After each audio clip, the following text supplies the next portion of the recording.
me forever on fire. ಇನ್ನು ನಾಳೆ CM ಅವರ ನೇತೃತ್ವದಲ್ಲಿ ಒಂದು ಮಹತ್ವದ ಕ್ಯಾಬಿನೆಟ್ ಮೀಟಿಂಗ್ ಅನ್ನು ಹಮ್ಮಿಕೊಳ್ಳಲಾಗ್ತಾ ಇದೆ.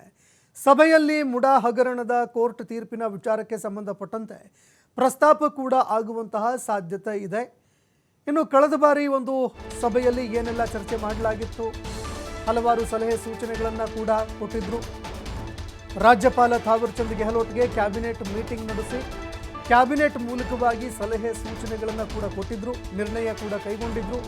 ಯಾವುದೂ ಕೂಡ ಕೈ ಹಿಡಿಲಿಲ್ಲ, ಯಾವುದೇ ಒಂದು ವಿಚಾರ ಸರ್ಕಾರದ ಕೈ ಹಿಡಿಲಿಲ್ಲ.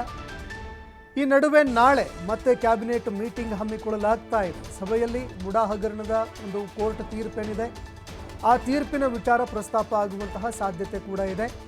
ಕಾನೂನು ಹೋರಾಟ ಯಾವ ರೀತಿಯಾಗಿ ನಡೆಸಬೇಕು ಅನ್ನುವಂತಹ ವಿಚಾರಕ್ಕೆ ಸಂಬಂಧಪಟ್ಟಂತೆ ಗಂಭೀರವಾಗಿ ಕಾಂಗ್ರೆಸ್ ನಾಯಕರು ಚರ್ಚೆ ಮಾಡುವಂತಹ ಸಾಧ್ಯತೆ ಇದೆ. ಇದರ ಜೊತೆಗೆ ಬಿಜೆಪಿಯ ಹಗರಣಗಳೇನಿದ್ದಾವೆ, ಈ ಹಿಂದಿನ ಹಗರಣಗಳು, 40% ಆರೋಪ, ಕೋವಿಡ್ ಹಗರಣ, ಈ ರೀತಿಯಾಗಿ ಅನೇಕ ಹಗರಣಗಳು ಕೇಳಬಂದಿತ್ತು. PSI ಪರೀಕ್ಷೆಯಲ್ಲಿ ನಡೆದಿದ್ದಂತಹ ಅಕ್ರಮ, ಸಾಕಷ್ಟು ಅಕ್ರಮಗಳು ಕೇಳಬಂದಿತ್ತು. ಅದೆಲ್ಲದಕ್ಕೂ ಸಂಬಂಧಪಟ್ಟಂತೆ ಬಿಜೆಪಿಯ ಹಗರಣಗಳನ್ನು ಜನರ ಮುಂದಿಡುವ ಬಗ್ಗೆಯೂ ಕೂಡ ಚರ್ಚೆ ಆಗುತ್ತೆ ಇವತ್ತು. ಈಗಾಗಲೇ ಹಲವಾರು ಹಗರಣಗಳನ್ನು ತನಿಖೆಗೆ ರಾಜ್ಯ ಸರ್ಕಾರ ಕೊಟ್ಟಿದೆ.